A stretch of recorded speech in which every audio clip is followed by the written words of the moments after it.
what do you want in civil service exam and what do you expect from civil service exam? ఈ exam ఏంటి, ఈ ఎగ్జామ్లో ఏముంటాయి, అసలు దేనికోసం వచ్చారు సివిల్ సర్వీసెస్ అని ఎందుకు అనుకున్నారు? I wish to know the answer. అసలు సివిల్ సర్వీసెస్ ఎందుకు ఎందుకు అవ్వాలనుకుంటున్నారు ఒక civil servant? Any answer from your side? Why do you want to become a civil servant? First question yourself. In the interview or personality test, generally this question will be asked. Why you wrote this exam? What made you to write this exam? Why you want to become a civil servant? You can have an answer. Definitely you had an answer within your heart, but you should able to articulate it properly. You should able to articulate it properly. First of all, why you want to become a civil servant? You need not tell in the classroom or you need not give answer today itself, but you should have an answer, proper answer, a written script about yourself first. The first thing I expect all the civil services aspirants, ask all the civil services aspirants is, first of all, you should know why you want to become a civil servant. For example, why I wrote my exam for the first time, I have an answer for it. Why I wrote my exam for the second time, I have an answer with me. In the first attempt, I wrote my exam not because I want to become IAS officer or IPS officer or a foreign service officer, but I want to prove myself that I can compete with every other person who is an IITian, who is a doctor in AIIMS, or who is considered as a so-called knowledgeable person. I want to compete and prove that I am also equally good, I am also equally capable. I want to get a job and I wanted to lead a life with my own independence. For that reason, I gave my first attempt. And second attempt, I want to prove to my students that if you can compete well, the exam is yours. At any point of time, even after 10 years of your first attempt, if you write your second attempt, you are going to crack it. And I want to prove to this world that a teacher should be contemporary before telling the students, before teaching the students. So I have my own answers for that reason, and I am speaking directly from my heart. These are the reasons why I actually wrote my civil service exam. So for every one of you and each one of you, there will be a reason for actually coming into this class, for actually coming and wanted to know what is actually civil services. There will be some reason. Find out the reason. First thing, all of you should draft a reason for you writing the civil services examination. Second thing, what you wish to do after passing the exam. ఈ పరీక్ష pass అయిన తర్వాత మీరు ఏం చేయాలనుకుంటున్నారు? ఒక vision statement రాసుకోండి. First of all, ఎందుకు ఎగ్జామ్ రాస్తున్నారు? Second, what you wish to do after writing the exam. ఈ ఎగ్జామ్ రాసిన తర్వాత మీరు ఏం చేయాలనుకుంటున్నారు? ఇది సెకండ్ థింగ్ అనమాట. These are the two important questions you should ask yourself before writing this exam. And third thing, my part is today's lecture how to crack this exam. ఈ ఎగ్జామ్ని ఎలా క్రాక్ చేయాలి, అసలు ఈ exam trend ఏంటి, ఈ exam tendency ఏంటి, how to crack this exam, what is the syllabus of the exam, what are the shortcuts for this exam, and what are the important books or materials which you are expected to study for this exam. అసలు ఎగ్జామ్ని ఎలా crack చేయాలి, ఈ exam syllabus ఏంటి, ఈ exam trends ఎలా ఉంటాయి, ఈ exam pulse మనం పట్టుకోవచ్చా, భవిష్యత్తులో ఈ ఎగ్జామ్ ఎలా మారబోతుంది అనేది కూడా మీకు చెప్పబోతున్నాను. So coming back, this exam has 3 stages. ఈ ఎగ్జామ్కి 3 స్టేజెస్ ఉంటాయి, or 3 parts of the exam అనుకోవచ్చు. అండ్ 3 partsకి ముందే ప్రిపేర్ అయిన తర్వాత ఎగ్జామ్ని అటెంప్ట్ చేయడం మంచిది. ఈ 3 విభాగాల్ని ముందే ప్రిపేర్ అయిన తర్వాత ఈ పరీక్షని అడ్రస్ చేయడం మంచిది. గుర్తుపెట్టుకోండి బాగా. కొంచెం చదివి నేను ప్రిలిమ్స్ రాసేస్తాను, చాలామంది తెలుసా, నేను ట్రయల్ కోసం ప్రిలిమ్స్ రాస్తాను, ఎగ్జామ్ ఎలా ఉంటుందో ప్రిలిమ్స్ చూడటానికి ప్రిలిమ్స్ రాస్తాను, నేను ఎగ్జామ్లో కూర్చోగలనో లేదో చూడటానికి ప్రిలిమ్స్ రాస్తాను, పేపర్ ఎలా ఉంటుందో చూడటానికి ప్రిలిమ్స్ రాస్తాను అంటారు. అలా ఎప్పుడు రాయకూడదు. ఎందుకంటే సరదాగా రాసిన వాళ్ళు ఎవరు ఈ ఎగ్జామ్ ఒక్కసారి కూడా పాస్ అవ్వాల. ఓన్లీ సరదాగా రాసిన వాళ్ళు ఎవరు ఈ ఎగ్జామ్ ఒక్కసారి కూడా పాస్ అవ్వాల. ఈ ఎగ్జామ్ సీరియస్ ఆస్పిరెంట్స్ కోసం, సరదా కోసం కాదు. ఒకవేళ ఫ్లూక్లో మరీ లక్ బాగుండి జిఎస్ ప్రిలిమ్స్లో జిఎస్ పేపరో సిసాట్ పేపర్ పాస్ అని ఇంకో పేపర్ పాస్ అవడం కష్టం అయింది. సో అంత ఈజీగా ఇది ఊరికే లక్ ప్రకారం ఈ ఎగ్జామ్ పాస్ అవడం అనేది మూర్ఖత్వం. కేవలం లక్ వల్ల ఈ ఎగ్జామ్ పాస్ అవరు. ఎవరైనా మాట చెప్పినా నేను లక్కీగా సివిల్స్ పాస్ అంటే కష్టం. హార్డ్ వర్క్ చేస్తే లక్ కలిసి వచ్చింది అన్నమాట నిజం. As you work hard, luck also favors you. As you strive hard, God also helps you. If not God, destiny. As Paulo Coelho said, if you aspire something, if you want to do something with a full heart, the whole universe conspires in your favor. ఒకటి నిజంగా నువ్వు గట్టిగా చేయాలి అనుకుంటే మనసా వాచ కర్మణ దాన్నే నమ్మితే మొత్తం ఈ విశ్వం నీ సహకరిస్తుంది. అలా సహకరిస్తుంది కానీ నువ్వు దానికోసం ఎక్కువ కష్టపడకుండా ఊరికే అయ్యేది అయితే అయిపోలా. నా చరిత్రలో కథ లేదు, ఒక్కళ్ళు కూడా చూడలేదు నేను. వీళ్ళకి ఎలా వచ్చింది ఊరికే వచ్చింది కష్టపడకుండా అనేది. Not even a single person. ఎంతో కొంత కష్టపడి హార్డ్ వర్క్ చేసిన వాళ్ళు, కొంతమంది ఎక్కువ చేసి ఉండొచ్చు, కొంతమంది తక్కువ చేసి ఉండొచ్చు, కొంతమంది స్మార్ట్ వర్క్లో రిలే అయి ఉండొచ్చు, కానీ అందరూ కష్టపడిన వాళ్ళు. Okay, so this is one thing. You first of all, first requirement for this exam, ఈ ఎగ్జామ్ ప్రిలిమ్స్, మెయిన్స్, ఇంటర్వ్యూ 3 స్టేజెస్లో ఉంటుంది. Prelims exam, mains exam, interview. Interview is also called as personality test. ఇంటర్వ్యూని personality test అని కూడా అంటారనమాట. Actually UPSC ఏ స్టేజ్లో ఏం కావాలో సిలబస్, ఏ స్టేజ్లో ఎలాంటి మైండ్ సెట్ ఉండాలో 2-3 లైన్లు ఇచ్చింది. మనం జనరల్గా దాన్ని చదవం అనమాట. ఓకే, యూపీఎస్సీకి ఇతర కాంపిటేటివ్ ఎగ్జామ్స్కి, ముఖ్యంగా స్టేట్ లెవెల్ కాంపిటేటివ్ ఎగ్జామ్స్కి పెద్ద డిఫరెన్స్ ఉంది. గత 20 సంవత్సరాల నుంచి నేను దీన్ని అబ్జర్వ్ చేస్తున్నాను. So you can take my words authentic. If you rely on UPSC, result will appear black and white. నువ్వు పాస్ అయ్యావో పాస్ కాలేదో రెండో విషయం. టైంకి ఫలితాలు వస్తాయి, టైంకి పరీక్ష జరుగుద్ది. Exam will be conducted on time, results will be given on time. Okay, in my 20 years of experience in civil services, except during corona period, exam got never postponed for any silly or frivolous reason.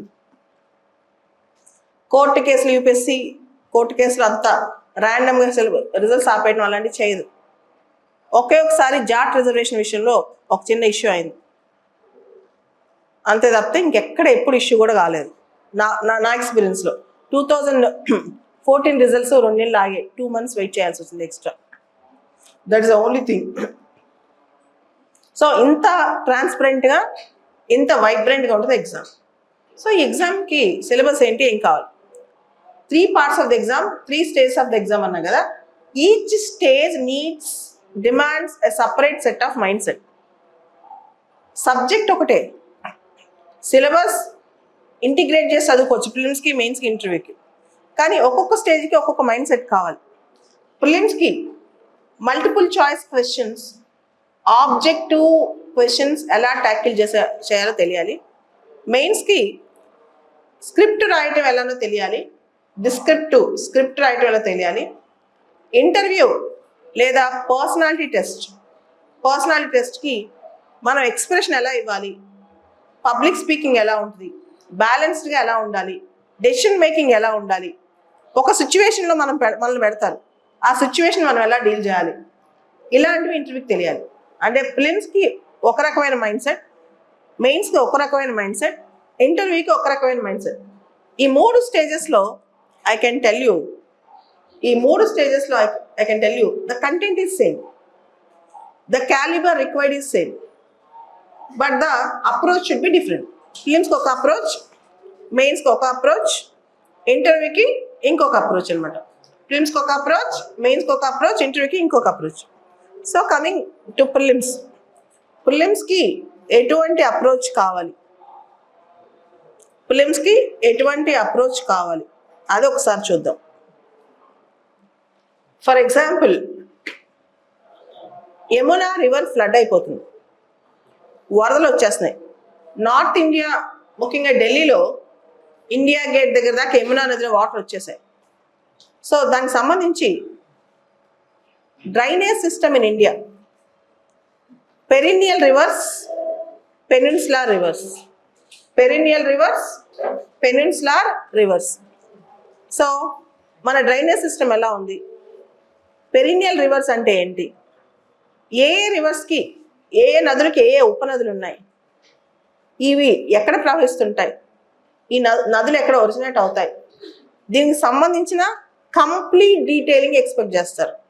Just news పేపర్లో అందరూ యమునా నది గురించి చదువుతారు, కానీ civils aspirant అసలు north ఇండియాలో ఇప్పుడు బ్రహ్మపుత్ర నదిలో ఫ్లడ్స్ వస్తాయి, రెగ్యులర్గా వస్తాయి. మీకు తెలుసు అస్సాంలో ఫ్లడ్స్, అస్సాంలో వరదలు వింటుంటాం. అలానే యమునా నది ఇప్పుడు పొంగి పొరులుతోంది. సో ఈ కాన్సెప్ట్స్ మీద జస్ట్ ఒక కామన్ మ్యాన్ ఏం చేస్తాడు, బ్రహ్మపుత్రాలో వరదలు వచ్చాయంట, యమునా నది పొంగి పొరులుతోందంట అని చదువుతాడు. మనం అట్లా కాదు. అసలు దీనికి కారణం ఏంటి, ఈ పెరినియల్ రివర్స్ ఏంటి, పెనిన్సులార్ రివర్స్ అంటే ఏంటి, సౌత్ ఇండియాలో పెనిన్సులార్ రివర్స్ ఎక్కడ ఒరిజినేట్ అవుతాయి, డిస్ట్రిబ్యూటరీస్ ఏంటి, మ్యాప్ మొత్తం వేసేయగలగాలి, చాలా వరకు డీటెయిలింగ్ తెలుసుకోగలగాలి. అది ఫిలిమ్స్కి చేయాల్సిన వర్క్. ఓకే, సో మీరు ఒక కంటెంట్ తీసుకున్నప్పుడు దాన్ని మీరు అంత కూలంకుషంగా, అంత పిన్ పాయింట్గా చదవాలి. ఉదాహరణకి మోడీ గారు నిన్న మొన్న ఫ్రాన్స్లో ఉన్నారు, ఈరోజు నిన్న సాయంత్రం నుంచి యుఏఈలో ఉన్నారు. భారత్ యుఏఈ సంబంధాలు చాలా ఇంపార్టెంట్, ఇండియా ఫ్రాన్స్ సంబంధాలు చాలా ఇంపార్టెంట్. రీసెంట్గా ఒక అవార్డు మోడీ గారికి వచ్చింది, legion of the honour award అని చెప్పి చాలా పెద్ద అవార్డు పేరు ఉందన్నమాట. ఈ అవార్డు మోడీ గారికి ఎవరు ఇచ్చారు, ఫ్రాన్స్. మీకు మ్యాచ్ ద ఫాలోయింగ్, మోడీ గారికి ఈ మధ్యకాలంలో 14 అవార్డ్స్ వచ్చాయి. లాస్ట్ 2-3 years నుంచి he got 14 awards. Amir Amanullah Khan award ఏ కంట్రీ ఇచ్చింది, order of the Zayed award ఏ కంట్రీ ఇచ్చింది. సో ఇది ప్రిలిమ్స్ క్వశ్చన్స్ అయితే, అండ్ 4-5 క్వశ్చన్స్ ఇచ్చి మ్యాచ్ అడిగితే, మెయిన్స్లో యుఏఈ రిలేషన్స్లో మీరు అక్కడ యుఏఈ అవార్డు ఇచ్చింది, ఫ్రాన్స్ ఈ అవార్డు ఇచ్చింది అని అడిషనల్ వాల్యూ రాసుకుంటారు. ఇంటర్వ్యూలో ఇండియా ఫ్రాన్స్ రిలేషన్స్లో న్యూ ట్రెండ్స్ ఏంటి, how you look forward India France relations అంటే content is same. Films perspective కొంచెం డిఫరెంట్గా ఉంటుంది, మెయిన్స్ పర్స్పెక్టివ్ కొంచెం డిఫరెంట్గా ఉంటుంది, ఇంటర్వ్యూ పర్స్పెక్టివ్ కొంచెం డిఫరెంట్గా ఉంటుంది అన్నమాట. ఓకే, ఈ G20 షెర్పా మీట్ గురించి హిందీలో వచ్చింది, who are sherpas. Okay, G20 members ఎవరని ఫిలిమ్స్లో రావచ్చు, G20లో ద్వారా ఇండియా ఏం చేయబోతుందని మీన్స్లో రావచ్చు, G20 ఫ్యూచర్ ఫోర్కాస్ట్ ఏంటి, ఎలా ఉండబోతుందని ఇంటర్వ్యూలో మిమ్మల్ని అడగవచ్చు. ఇప్పుడు దిస్ ఇయర్ ఇండియా అడిగేసారు చాలా మంది ఈ question, this year India is hosting G20, what should be the India's agenda to become a global power by using G20. ఇది మెయిన్స్ క్వశ్చన్, ఇంటర్వ్యూ క్వశ్చన్ అన్నమాట. Mains question and interview question.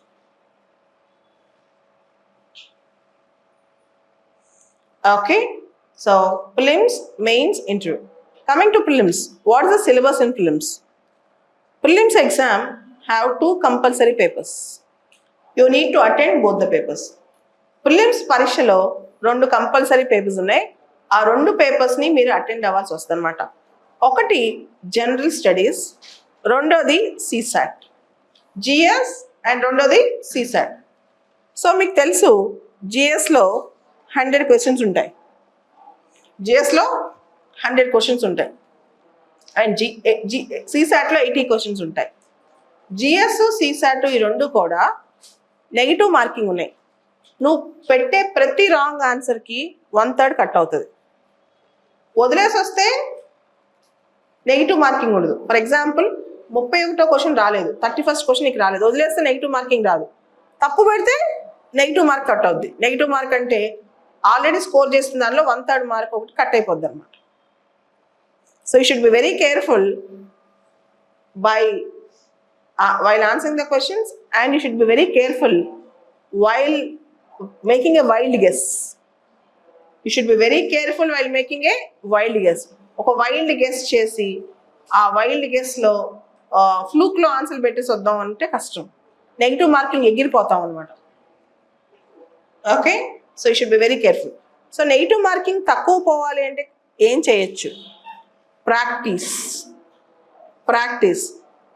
ప్రిలిమ్స్లో మీకు marks బాగా పెరగాలి అంటే subjects ఎంత చదువుతారో అంత practice చేయాలి, అంత మల్టిపుల్ చాయిస్ క్వశ్చన్స్ ప్రాక్టీస్ చేయాలి.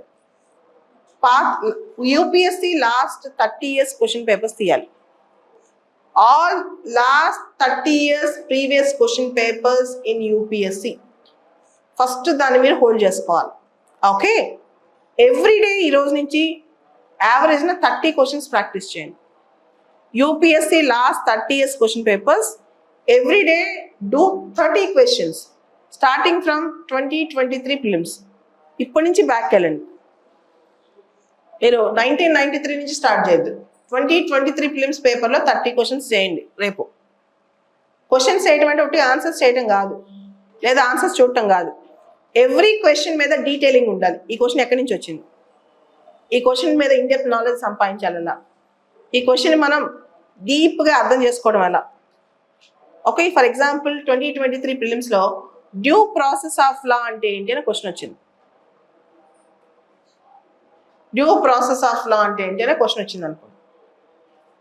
దాని మీద అసలు ఈ క్వశ్చన్ ఎందుకు వచ్చింది? ఆర్టికల్ 21 ఇండియాలో ఇది ఎప్పటి నుంచి తీసుకొచ్చాం? మేనకా గాంధీ కేసు నుంచి.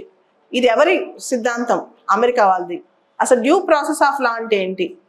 Applying principles of natural justice while delivering the judgement అంటే ఏంటి? Justice and fairness, fair application of law. ఇంకా ప్రిన్సిపల్స్ ఆఫ్ నేచురల్ జస్టిస్లో మెయిన్స్ క్వశ్చన్స్ ఏం రావచ్చు. ఇలా డీటెయిలింగ్కి వెళ్ళాలి. అదే రివర్స్ ఇంజనీరింగ్ టెక్నిక్ అంటాం. That's how 50% of the work is this. చాలా మంది ఈ పని చేయరు, ఏదో సిలబస్ తీసి చదువుతూ ఉంటారు. అలా కాదు.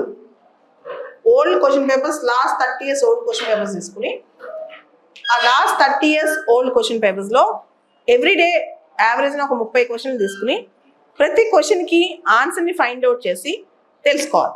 సో ఫర్ ఎగ్జాంపుల్ ఇయర్ స్పోర్ట్స్లో పలానా వ్యక్తికి ఒక అవార్డు వచ్చింది అన్నాడు అనుకో, లేదా ఒక బుక్ రాసారు, ఈ బుక్ ఏంటి అన్నారు అనుకో, ఆ బుక్ ఇయర్ రిలవెంట్ అవ్వచ్చు. ఫర్ ఎగ్జాంపుల్ 1993లో యూరోపియన్ యూనియన్ మీద క్వశ్చన్ వచ్చింది అనుకున్నాం. ఓకే, యూరోప్ మీద ఒక క్వశ్చన్ వచ్చింది అనుకున్నాం. లేదా 2009లో మ్యాస్ట్రిచ్ అగ్రిమెంట్ మీద, మ్యాస్ట్రిచ్ ట్రీటీ మీద క్వశ్చన్ వచ్చింది అనుకున్నాం. ఆ ఇయర్ అది రిలవెంట్ అవ్వచ్చు, అందుకని ఇచ్చి ఉండొచ్చు. ఇయర్ ఇప్పుడు అది రాకపోవచ్చు, కానీ దానిలో మీరు నేర్చుకోవడానికి ఒక లెసన్ ఉంటుంది. ఏంటంటే అటువంటి అంశాలు మళ్ళీ ఇస్తారు. Montreal protocol on ozone depleting substances మీద క్వశ్చన్ వచ్చింది ఒక 10 ఏళ్ల క్రితం. ఓజోన్ సంబంధించిన ఈ మాంట్రియల్ ప్రోటోకాల్ దేనికి సంబంధించిందని. ఇప్పుడు మీరు అలాంటి కొత్త ప్రోటోకాల్ వచ్చినప్పుడు, ఉదాహరణకి మోడీ పంచామృత్ ప్రామిస్లో కింద వాటిలో ఏ ప్రామిస్ అనేది కొత్త క్వశ్చన్. ఓకే, సో పాత మోడల్స్ చూస్తే కొత్తగా అలాంటి మోడల్స్లో సేమ్ క్వశ్చన్ రాకపోయినా ఇప్పుడున్న ట్రెండ్స్ ప్రకారం ఎట్లాంటి క్వశ్చన్ రావచ్చు అనేది మీకు తెలియకుండా అర్థమైపోతూ ఉంటుంది.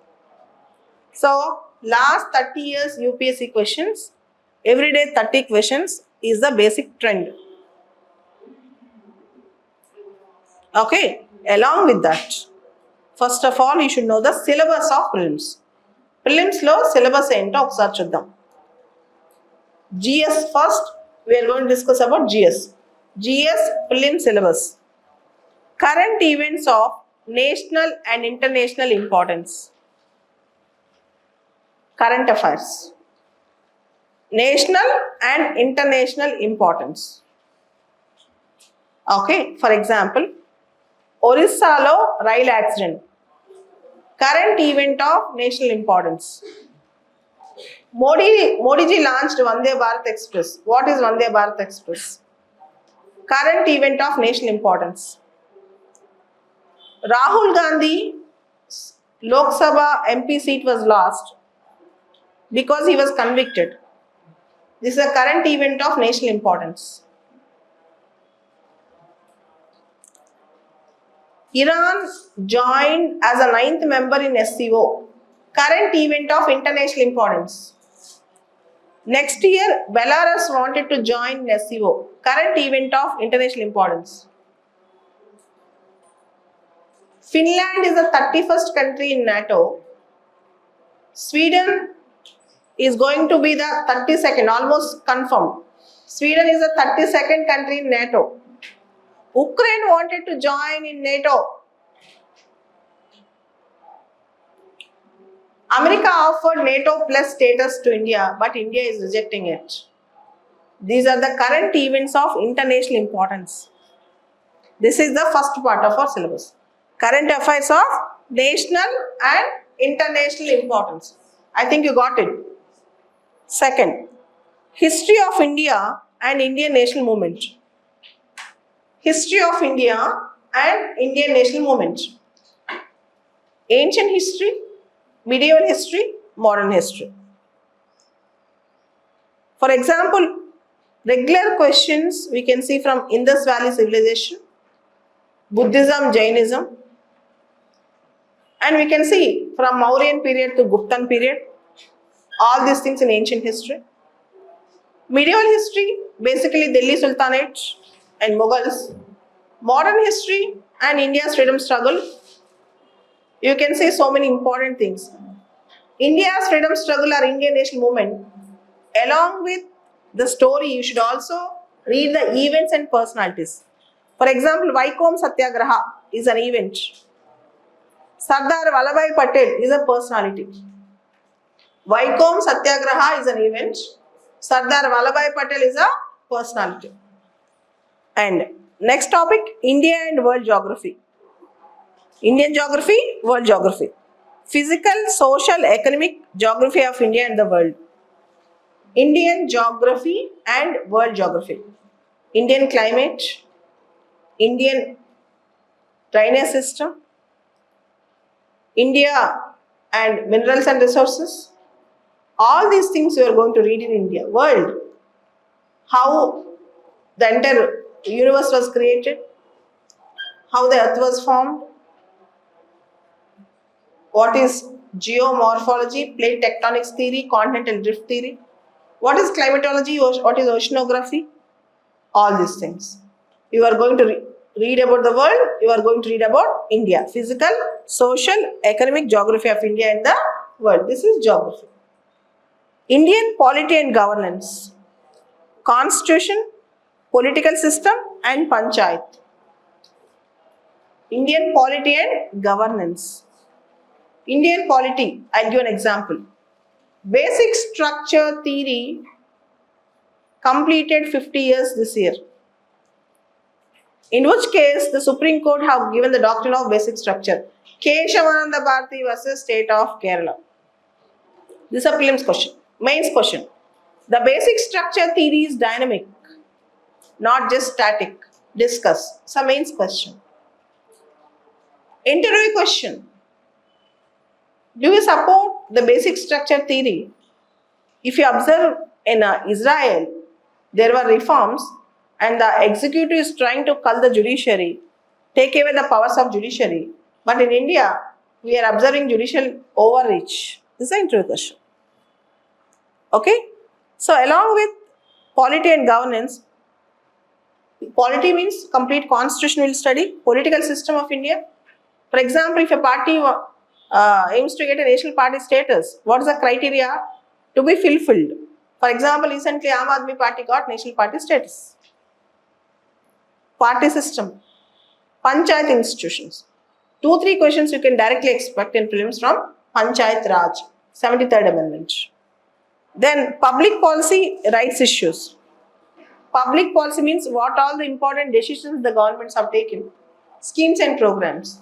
And rights issues, women's rights, different labeled rights, LGBT rights, for example, same-sex marriages, all these things.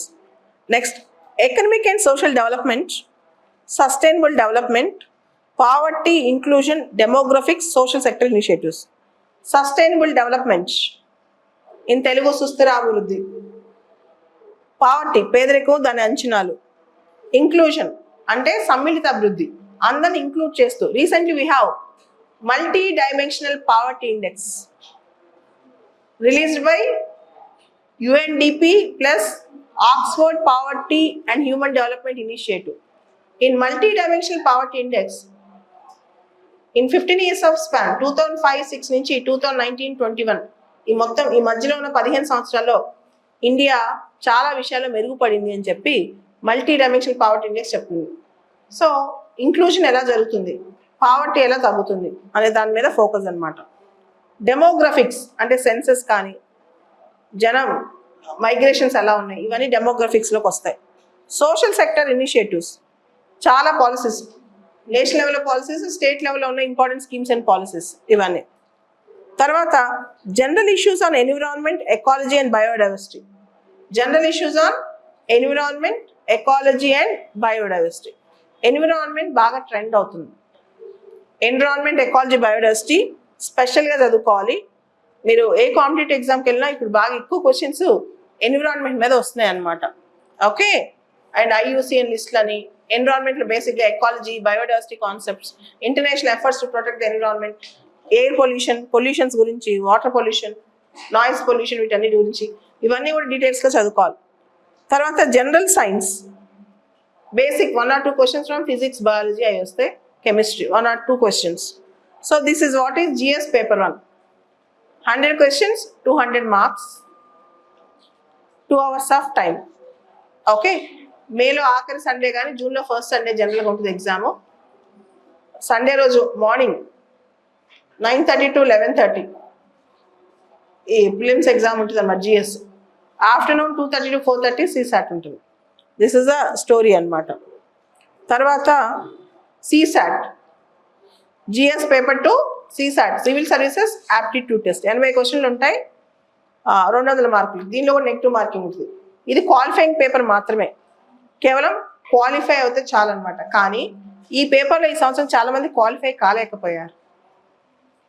CSATలో ఈ ఇయర్ చాలా మంది క్వాలిఫై కాలేకపోయారు. ముఖ్యంగా ఎవరైతే ప్రాక్టీస్ చేయకుండా వెళ్ళారో, ఫాస్ట్గా చదవటం, ఫాస్ట్గా చేయలేకుండా వెళ్ళారో వాళ్ళు ఈ పరీక్షలో విఫలమయ్యారు. దే హ్యావ్ ఫెయిల్డ్ అనమాట. సో CSATని లాస్ట్ మినిట్లో కాకుండా ఇప్పటి నుంచి ప్రాక్టీస్ చేస్తే ఎవరైనా పాస్ అవుతారు. ఉదాహరణకి నేను మ్యాథ్స్ స్టూడెంట్, నాన్ మ్యాథ్స్ స్టూడెంట్ని, నాకు మ్యాథ్స్ రాదు. CSATలో నాకు 112, 113 వచ్చాయి 2016 ఎగ్జామ్, 17 రిజల్ట్స్లో. దానికి మ్యాథ్స్కి పెద్ద సంబంధం ఉండదు, కానీ ప్రాక్టీస్ చేసి వెళ్ళాలి.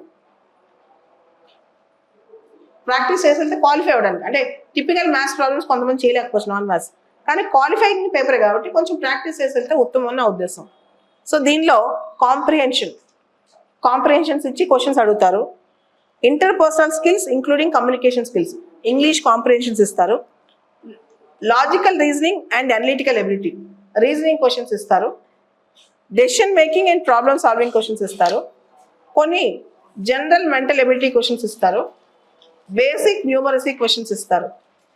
అండ్ ఇంగ్లీష్ కాంప్రిహెన్షన్ స్కిల్స్ ఇస్తారు. దాంతోపాటు data interpretation, graphs, tables, data sufficiency, dialogues ఇవన్నీ ఇస్తారనమాట. ఇవన్నీ కూడా చూస్తారు CSAT పేపర్లో. సో మార్నింగ్ GS ఉంటుంది, ఆఫ్టర్నూన్ CSAT ఉంటుంది. CSATలో మినిమం క్వాలిఫైయింగ్ ఎంతమంది మెయిన్స్ తీసేది అనేది GS మార్క్స్ మీదే ఉంటుంది అనమాట. తర్వాత CSAT క్వాలిఫై అవ్వకపోతే అసలు క్వాలిఫై చేయరు. ప్రిలిమ్స్ ఎగ్జామ్ అయ్యాక 10-15 రోజుల లోపల రిజల్ట్స్ వస్తాయి. ఇంతకుముందు 4 రోజులు పట్టేది, 10 to 15 days. రిజల్ట్స్ వచ్చిన తర్వాత మనకి జనరల్గా మే ఆఖరిలో ప్రిలిమ్స్ ఉంటే సెప్టెంబర్లో మెయిన్స్ ఉంటుంది. మధ్యలో 3 నెలలు మాత్రమే గ్యాప్ ఉంటుంది. అందుకనే మెయిన్స్ కూడా ముందే చదువుకోమని చెప్పారు. మధ్యలో 3 months మాత్రమే గ్యాప్ ఉంటుంది. For that reason I ask you to prepare for the mains in advance before writing the prelims. Okay, so what is mains, అసలు మెయిన్స్ ఏంటి, మెయిన్స్ ఎలా ఉంటుందో ఒకసారి చూద్దాం. What is mains and how the mains exam will actually go about. So let's see. Civil Services Mains Exam has 9 papers. It has 9 papers. Civil services mains ఎగ్జామ్లో 9 పేపర్లు ఉంటాయి. 9 papers అన్నమాట. 2 papers are only qualifying and compulsory. 2 papers they are compulsory and also qualifying. మిగతా అన్ని కూడా compulsory, qualifying మాత్రమే. One is English, second is regional language. ఒకటి English, రెండోది ప్రాంతీయ భాష. Any language you can select from 8th schedule. 8th షెడ్యూల్లో ఉన్న 22 భాషల్లో ఏ భాష అయినా నువ్వు సెలెక్ట్ చేసుకోవచ్చు. Any language you can select from 8th schedule. 8th షెడ్యూల్లో ఉన్న 22 లాంగ్వేజెస్లో ఏ లాంగ్వేజ్ అయినా సెలెక్ట్ చేసుకుని నువ్వు రాసుకోవచ్చు. ఓకే, సో జనరలీ తెలుగు రాష్ట్రాల నుంచి వెళ్ళే వాళ్ళు తెలుగు రాస్తారు. ఎవరైతే హిందీ ఫస్ట్ లాంగ్వేజ్ ఉందో హిందీ రాస్తారు. కొంతమంది తమిళం రాస్తారు, కొంతమంది కన్నడ రాస్తారు, వాళ్ళ ఇష్టం. మరాఠీ రాస్తారు. అట్లా జనరల్గా మనం తెలుగు రాస్తాం. కొంతమంది ఇంగ్లీష్ మీడియం బాగా చదివిన వాళ్ళు దేవాలయాలు, ఆలయాలు కూడా తెలుగులో సరిగ్గా రాయలేరు, ఆ పేరు కూడా. సో ముందు నుంచి న్యూస్ పేపర్, ఒక తెలుగు న్యూస్ పేపర్ చదువుతూ వారానికి ఒక పేజీ రాసుకుంటే ఈ పేపర్ లాస్ట్ మినిట్లో టెన్షన్ లేకుండా ఉంటుంది అనమాట, Telugu paper. Those who are from completely English medium background, those who wanted to write Telugu as a regional paper in civil services means exam, keep practicing that. You should keep practicing that. So coming back, Telugu English tarvata ante English tarvata regional paper tarvata we have 7 papers in mains. Mains lo 7 పేపర్లు ఉన్నాయి. 7 papers in mains. బాగా గుర్తుపెట్టుకోండి. First ఒక్కొక్క పేపర్కి ఏం కావాలో చెప్పుకుంటూ వెళ్తాను. First paper is general essay. First paper is general essay. So apart from English and regional language, ఆ 2 పక్కన పెట్టండి. ఆ 2 సపరేట్ పేపర్లు అవి పక్కన పెట్టాక 7 పేపర్లు ఉన్నాయి. 7 పేపర్లు ఫైనల్ మార్క్స్ కి కౌంట్ చేశారు. ఈ 7 పేపర్స్ ఫైనల్ మార్క్స్ కి కౌంట్ చేస్తారు. 7 into 250 1750. Okay, 7 into 250 1750. 1750 మార్కులు. నీ జీవితం, నీ తలరాత మేజర్గా దీనిలోనే ఉంటుంది. Entirety of your destiny, if you want to settle down in your civil services, A service వస్తుంది, ఏ క్యాడర్ వస్తుంది అంటే ఈ తలరాత ఈ 1750 మార్కుల్లో డిసైడ్ అయిపోతుంది అనమాట ఈ మెయిన్స్లో. This is the main thing. So first is general essay. Each paper carries 250 marks. General ఎస్సేలో మాత్రం చాయిస్ ఉంటుంది. మిగతా జిఎస్ పేపర్లో ఎక్కడ చాయిస్ ఉండదు. సెక్షన్ ఏలో 4 ఎస్ఎస్ ఇస్తాడు, ఒకటి సెలెక్ట్ చేసుకోవాలి. సెక్షన్ బిలో 4 ఎస్ఎస్ ఇస్తారు, ఒకటి సెలెక్ట్ చేసుకోవాలి. Okay, so you have to write, you're expected to write each mains paper for 3 hours. అది కూడా మెయిన్స్లో ఉన్న తలనొప్పి ఏంటి తెలుసా, బ్యాక్ టు బ్యాక్. మార్నింగ్ ఒక ఎగ్జామ్, ఆఫ్టర్నూన్ ఒక ఎగ్జామ్, మళ్ళీ మార్నింగ్ ఒక ఎగ్జామ్, ఆఫ్టర్నూన్ ఒక ఎగ్జామ్. అదృష్టం బాగుంటే ఆప్షనల్ హాలిడే వస్తుంది. కానీ మార్నింగ్ రాసిన తర్వాత ఆఫ్టర్నూన్కి చెయ్యి నొప్పి వచ్చేస్తుంది. చాలా స్పీడ్గా రాయాలి మెయిన్స్. బ్రేక్ టైంలో చేతికి చాలా మంది ఓన్లీ కొట్టుకుంటూ ఉంటారు. ఎగ్జామ్ టైంలో కూడా ఒక్కోసారి ఓన్లీ తీసుకెళ్తూ ఉంటారు. అంత పెయిన్ వస్తుంది అనమాట. నువ్వు ఎంత గొప్ప స్క్రిప్ట్ రైటర్ అయినా, ఎంత ఫాస్ట్ రైటర్ అయినా 6 hours ఆపకుండా రాసినప్పుడు 5th hour తర్వాత చెయ్యి ఇలా పోటు వచ్చేస్తుంది. ఆడని కూడా ఆడదు చెయ్యి. అట్లా ఉంటుంది అనమాట scene. Okay, so SA section ఏలో 4 ఇచ్చి ఒకటి రాయాలి, సెక్షన్ బిలో 4 ఇస్తారు, ఒకటి రాయాలి. Coming to SA. ఎస్ఏలో వాళ్ళు ఏం ఎక్స్పెక్ట్ చేస్తారు మన దగ్గర నుంచి? Candidate is required to write essay on specific topic. ఇచ్చిన ఒక టాపిక్ సెలెక్ట్ చేసి దాని మీద రాయాలి. Choice will be given with respect to essay writing. ఎస్ఏలో మాత్రం చాయిస్ ఇస్తారు. They are expected to keep their thoughts closely to the subject. They are expected to keep their thoughts closely to the subject. అంటే ఏం తెలుసా, వాడు ఒకటి అడిగితే ఒకటి రాయడం కాదు. Keep your thoughts closely to the subject. ఏదడితే అదే రాయాలి. ఓకే. తర్వాత arrange their ideas in an orderly fashion. ర్యాండమ్గా కాకుండా స్ట్రక్చర్డ్గా రాయాలి, కోహరెంట్గా రాయాలి, orderly fashion. Keep closely related to the subject, keep your views and do it in an orderly fashion. And concise. Concise అంటే సోది రాయకుండా బ్రీఫ్గా రాయండి అని. Concise. Credit will be given to effective and coherent expression. నీట్గా క్లియర్గా స్పష్టంగా రాసే వాళ్ళకి ఎక్కువ మార్కులు ఇస్తాం. క్లియర్గా స్పష్టంగా రాసే వాళ్ళకే మార్కులు ఎక్కువ ఇస్తాం. ఇది వాళ్ళు చెప్పింది essay. So coherent presentation, concise presentation, clear presentation, effective presentation. This will give you more marks. ఓకేనా? ఇలాంటి ఎస్సేలు ఇప్పటి నుంచి రాయడానికి ట్రై చేయండి. ఉదాహరణకి అమృత్ కాల్, ఇండియా at 1947 ఒకటి ప్రాక్టీస్ చేయండి. How you envision India at 1947? The recent national education policy, is it going to address the deficiencies in the Indian education system? ఒకటి రాయండి. India's healthcare sector need to be reformed or overhauled. ఒక essay రాయండి. అట్లా ఒక 50 ఎస్సేలు ఆ స్ట్రక్చర్లో రాయడానికి try చేస్తే మీకు అలవాటు అవుతుంది. డైరెక్ట్గా మెయిన్స్కి వెళ్ళినప్పుడు కాదు. 50 essays you are expected to write in structures. Okay, the essay writing అనమాట. తర్వాత first paper essay. Then you have 4 GS papers. 4 GS papers. మొత్తం ఎన్ని రాయాలి? Main papers 7. ఇంగ్లీష్ తెలుగు కాకుండా 7 పేపర్స్ ఉంటాయి. ఫస్ట్ది ఎస్సే, తర్వాత GS రాయాలి. GS ఎన్ని పేపర్స్ ఉంటాయి? 4. Each paper carries 250 marks. GS1, GS2, GS3 and GS4. GS1, GS2, GS3 and GS4. GS1లో నీకేం సిలబస్ ఉందో ఒక్కసారి బ్రాడ్గా చెప్తాను. బ్రాడ్గా అసలు GS1లో ఏం సిలబస్ ఉంది? First Indian culture which includes art, literature, architecture, ఇంకా అన్ని భారతదేశ సంస్కృతి. Indian culture which includes art, literature, architecture, ఇదంతా.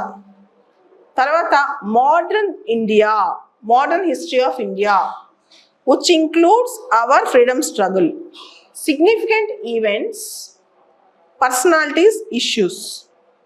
ఆ టైంలో జరిగిన ఈవెంట్స్, జరిగిన గొప్ప గొప్ప అంశాలు, ఈవెంట్స్, వ్యక్తిత్వాలు, పెద్ద పెద్ద వ్యక్తులు పరిచింది. తర్వాత ఇష్యూస్, పెద్ద పెద్ద సమస్యలు, సంఘటనలు, ఇవన్నీ. దాని తర్వాత మన ఫ్రీడమ్ స్ట్రగుల్లో stages of freedom struggle, moderates ఎలా ఉన్నారు, ఎక్స్ట్రీమిస్ట్ ఎలా ఉన్నారు, గాంధీయన్ ఎరా ఎలా ఉంది, అలానే non cooperation, civil disobedience, quit India. ఈ మొత్తం ఎపిసోడ్స్, పెద్ద పెద్ద ఎపిసోడ్స్, చిన్న చిన్న ఎపిసోడ్స్, ఈ మొత్తం చదివి మనకి ఇండిపెండెన్స్ వచ్చేదాకా ఒక స్టోరీ లాగా నేర్చుకుని పర్సనాలిటీ ఈవెంట్స్ మీద ఎక్కువ దృష్టి పెట్టాలి. Important contributors to our freedom struggle from different parts of the country. Important contributors to our freedom struggle from different parts of the country. భారతదేశంలో వివిధ ప్రాంతాల నుంచి మన ఫ్రీడమ్ స్ట్రగుల్కి కంట్రిబ్యూట్ చేసిన వాళ్ళు ఎవరు? Important contributors to our freedom struggle from different parts of the country. Next is post independent consolidation. Independence వచ్చింది, రాష్ట్రాలు ఎలా ఏర్పడ్డాయి, ఆపరేషన్ పోలో ఇన్ హైదరాబాద్ ఎలా జరిగింది, కాశ్మీర్ ఎలా భారతదేశంలోకి విలీనమైంది, ఇంకా నాగాలిం సమస్య ఏంటి, ఖలిస్తాన్ సమస్య ఏంటి, ఖలిస్తాన్ 2.0 ఎందుకు ట్రెండ్ అవుతుంది ఇప్పుడు, పోస్ట్ ఇండిపెండెన్స్ కన్సాలిడేషన్ ఇండిపెండెన్స్ వచ్చిన తర్వాత భారతదేశం ఏకీకృతం ఎలా అయింది, ఇది తెలుగులో meaning. This is called post independence consolidation. తర్వాత వరల్డ్ హిస్టరీ, ప్రపంచ చరిత్ర, ఇండస్ట్రియల్ రెవల్యూషన్, పారిశ్రామిక విప్లవం, వరల్డ్ వార్స్, ప్రపంచంలో యుద్ధాలు తెలుసు కదా, మొదటి ప్రపంచ యుద్ధం, రెండో ప్రపంచ యుద్ధం, first world war, second world war, redrawing of national boundaries, unification of Italy, unification of Germany, ఇలాంటివన్నీ, కలనైజేషన్, వలస పాలన ఎలా ఉంది, తర్వాత డీకలనలైజేషన్, ఎలా మనం చాలా దేశాలు పోరాటం జరిపాయి, చివరికి వలస పీడన ఎలా ఎండ్ అయింది, డీకలనైజేషన్, ఇవన్నీ. తర్వాత పొలిటికల్ ఫిలాసఫీస్, కమ్యూనిజం అంటే ఏంటి, క్యాపిటలిజం అంటే ఏంటి, సోషలిజం అంటే ఏంటి, ఇవన్నీ కూడా చదువుతాం వరల్డ్ హిస్టరీలో. సో జిఎస్ పేపర్ 1 మెయిన్స్లో Indian culture, modern India, world history. తర్వాత సొసైటీ, మన ఇండియన్ సొసైటీ ఎలా ఉంది, ఇండియాలో డైవర్సిటీ ఎలా ఉంది, సొసైటీలో మహిళలు ఎలా ఉన్నారు, వాళ్ళ పాత్ర ఎలా ఉంది, జనాభా ఎలా ఉంది, పేదరికము ఇంకా ఇతర అంశాలు ఎలా ఉన్నాయి, అభివృద్ధి అంశాలు, అర్బనైజేషన్ ఎలా ఉంది.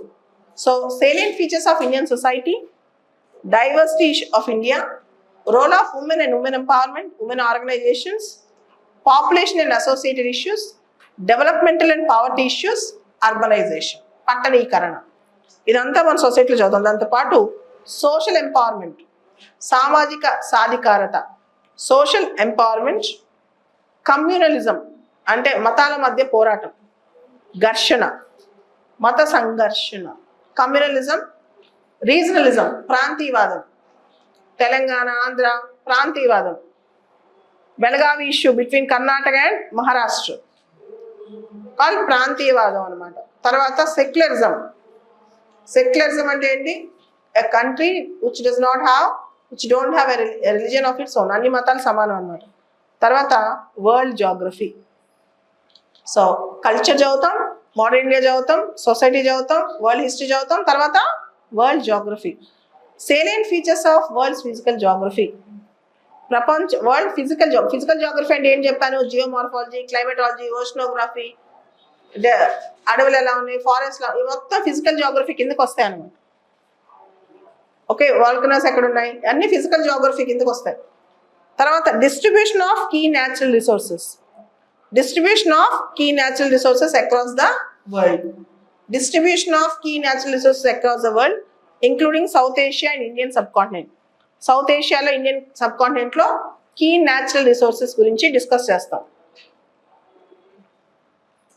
Then factors responsible for the location of primary, secondary and tertiary sectors. Primary అంటే అగ్రికల్చర్, సెకండరీ అంటే మ్యానుఫ్యాక్చరింగ్ ఇండస్ట్రీస్, టెర్షరీ అంటే సర్వీసెస్ సెక్టర్. ప్రపంచంలో వేరియస్ ప్లేసెస్లో ఇండస్ట్రీస్ ఎక్కడ ఉన్నాయి, అగ్రికల్చర్ ఎక్కడ ఏది పడుతుంది, ఏ సెక్టర్ ఎక్కడ ఎలా వర్ధిల్లుతుంది, ఇదంతా చదువుతాం అనమాట. తర్వాత important geophysical phenomena, geophysical phenomena అంటే ఎర్త్క్వేక్, భూకంపాలు, volcanoes, volcanic activity, tsunamis, cyclones, రీసెంట్గా Biparjoy, cyclone Biparjoy, దీని పేరు ఎలా పెడతారు, ఇలాంటివి కూడా చదువుతాను. And geographical features and their locations change, critical geographical features, flora and fauna, ప్రపంచంలో భౌగోళిక పరిస్థితులు ఎలా ఉన్నాయి, వాటి ఎలా చేంజ్ అవుతున్నాయి, ఫ్లోరా, ప్రపంచంలో ఫ్లోరా ఫానా, అడవులు, చెట్లు, పూలు, పళ్ళు, ఇవన్నీ ఏ విధంగా ఉన్నాయి, క్లైమేట్ చేంజ్ వల్ల అవి ఎలా దెబ్బతింటాయి కూడా చదువుతాం. ఇదంతా జిఎస్ పేపర్ 1 మెయిన్స్. సో ఇదంతా కలిపి ఎన్ని మార్క్స్కి ఇస్తాడు, 250 మార్క్స్. తర్వాత జిఎస్ పేపర్ 2, జిఎస్ 2 అంటాం. జిఎస్ 2 ఎన్ని పేపర్స్ ఉన్నాయి, GS 4, GS 1, GS 2, GS 3, GS 4. GS 2 deals with governance, constitution, polity, social justice and international relations. Governance, constitution, polity, social justice and international relations. So మనకి ప్రిలిమ్స్లో, మెయిన్స్లో ఈ syllabus అంతా కొంత integrate అయిపోతుంది, integrate చేసి చదువుకోవచ్చు అనమాట. ఇండియన్ కాన్స్టిట్యూషన్, మన కాన్స్టిట్యూషన్ ఎలా డెవలప్ అయింది, హిస్టారికల్ అండర్పిన్నింగ్స్ ఎలా ఇవాల్వ్ అయింది, ఫీచర్స్ ఆఫ్ మన కాన్స్టిట్యూషన్ ఫీచర్స్ ఏంటి, కాన్స్టిట్యూషన్లో వచ్చిన మేజర్ అమెండ్మెంట్స్ ఏంటి, కాన్స్టిట్యూషన్లో ఉన్న అన్ని provisions, fundamental rights, fundamental duties, directive principles, parliament system, president powers, centre state relations, governor, basic structure theory, amendment of the constitution, okay, emergency provisions, constitutional bodies, ఇవన్నీ చదువుతాం. తర్వాత union state, centre state relations, cooperative federalism చదువుతాం. Separation of powers అనే concept చదువుతాం. Comparing Indian constitution with other constitutions, Indian constitution versus American constitution, Indian constitution versus French constitution, Indian constitution versus British constitution, ఇవన్నీ చదువుతాం అనమాట. Comparing Indian constitution with other constitutions. తర్వాత parliament ఎలా పనిచేస్తుంది, state legislatures ఎలా పనిచేస్తాయి, parliament ఎలా పనిచేస్తుంది, స్టేట్ లెజిస్లేచర్స్ ఎలా పనిచేస్తాయి, ఇవన్నీ కూడా చూస్తుంటాం. How our parliament is working, how our state legislatures are working, all these things will see. తర్వాత structure, organisation and functioning of executive and judiciary. There are three wings of the government: legislature, executive, judicial. Legislature అంటే parliament, state legislatures. Executive అంటే permanent and temporary. Permanent executive are bureaucrats. Like మీరు మా IAS లో అయితే మీరే. Temporary executives are ministers. They will come and go.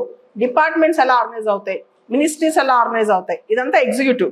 And judiciary, supreme court ఎలా పనిచేస్తుంది, high court ఎలా పనిచేస్తుంది, విత్ జ్యూరిస్డిక్షన్స్ ఏంటి, judicial activism versus judicial restraint, judiciary ఎంతవరకు రెస్ట్రైంట్ పాటించాలి, ఇవన్నీ.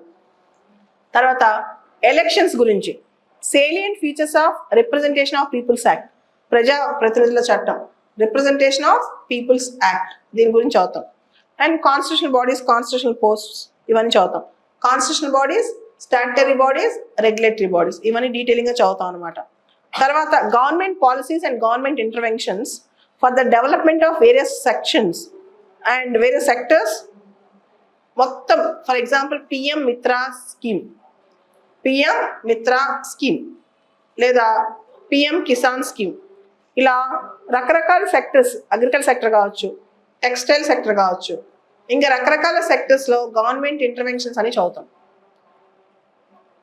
కొత్త సెంటర్ కానీ స్టేట్ కానీ ఏ కొత్త లాంచ్ చేసినా అవి చాలా చాలా ఇంపార్టెంట్.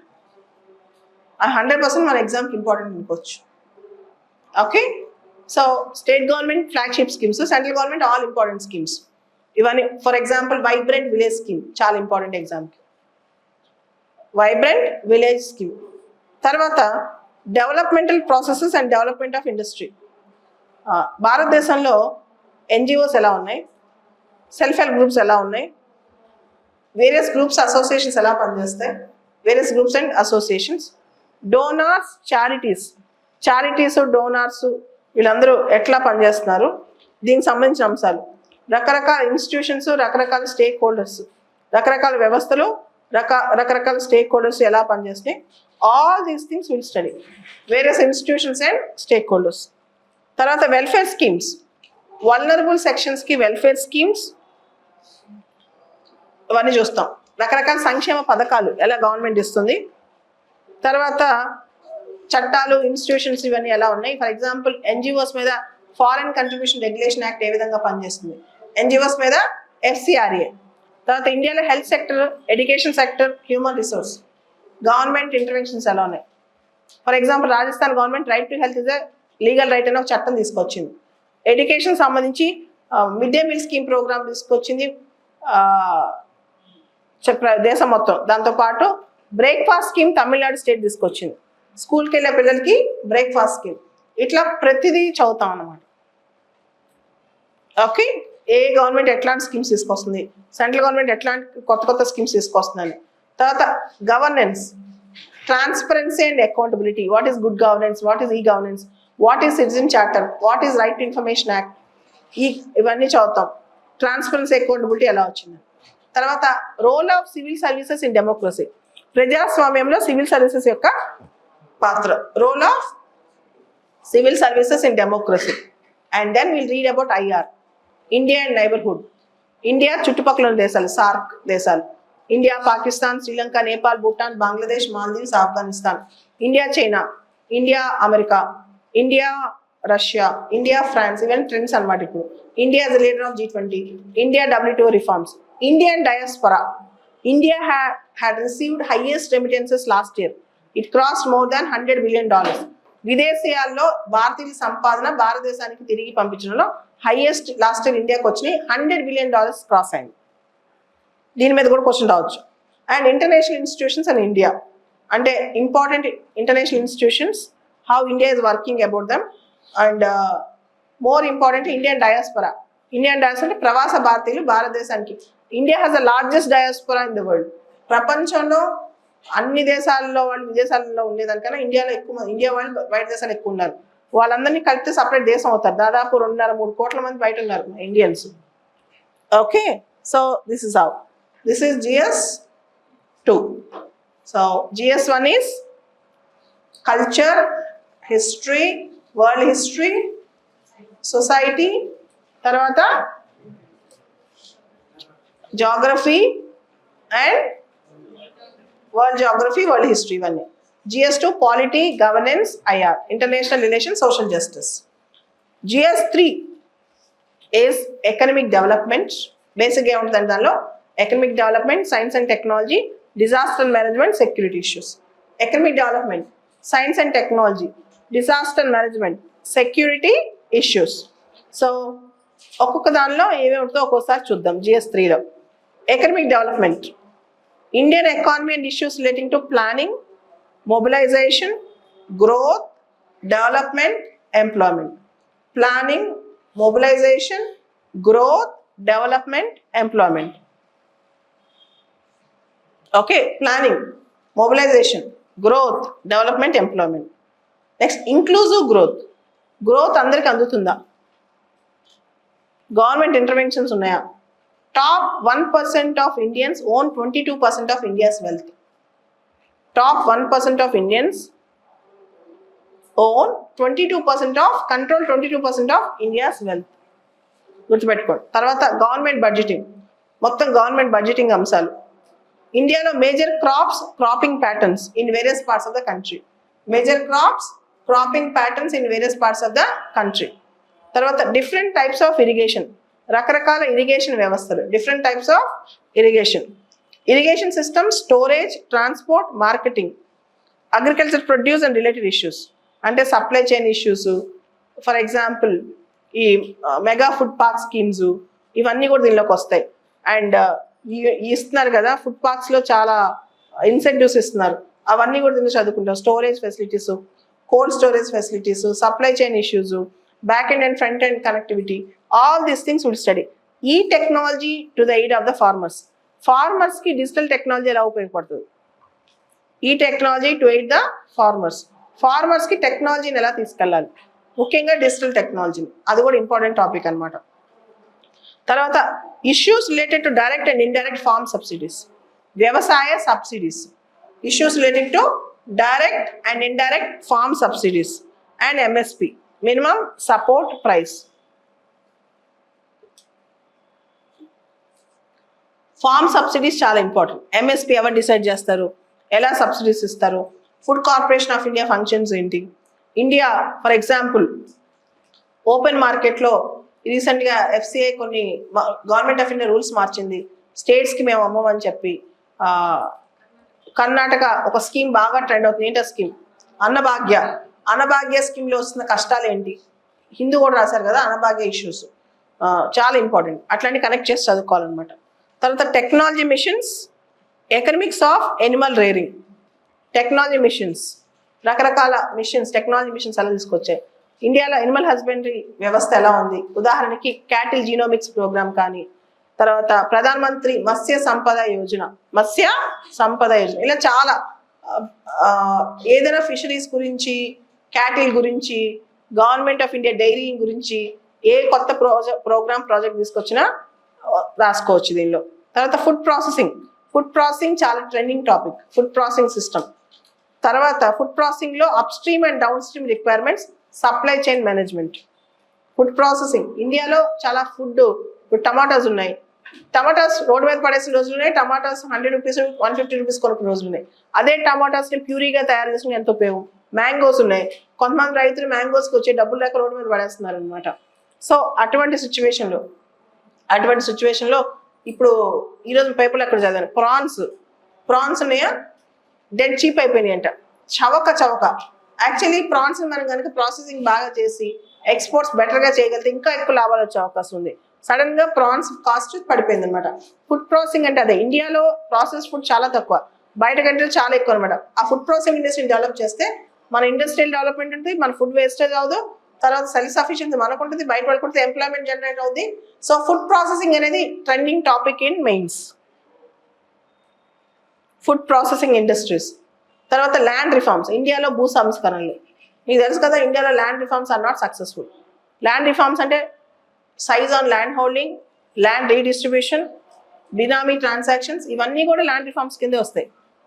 తర్వాత effects of liberalisation on the economy.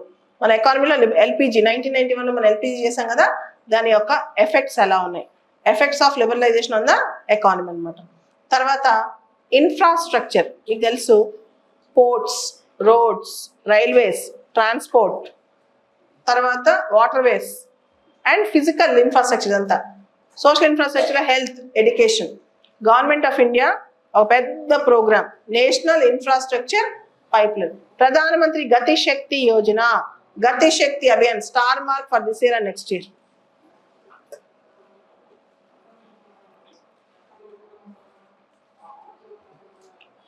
ప్రధానమంత్రి Gati Shakti Yojana, Pradhanmantri Gati Shakti Abhiyan, star mark question అనమాట. అలానే ఇన్వెస్ట్మెంట్ మోడల్స్, ఇండియాలో రకరకాల ఇన్వెస్ట్మెంట్ మోడల్స్ ఎలా ఉన్నాయి, హైబ్రిడ్ మోడల్స్ ఎలా ఉన్నాయి, పీపీపీస్ ఎలా ఉన్నాయి, పబ్లిక్ ప్రైవేట్ పార్ట్నర్షిప్స్, ఇవన్నీ చదువుతాం. Then will study about science and technology. Chandrayaan 3,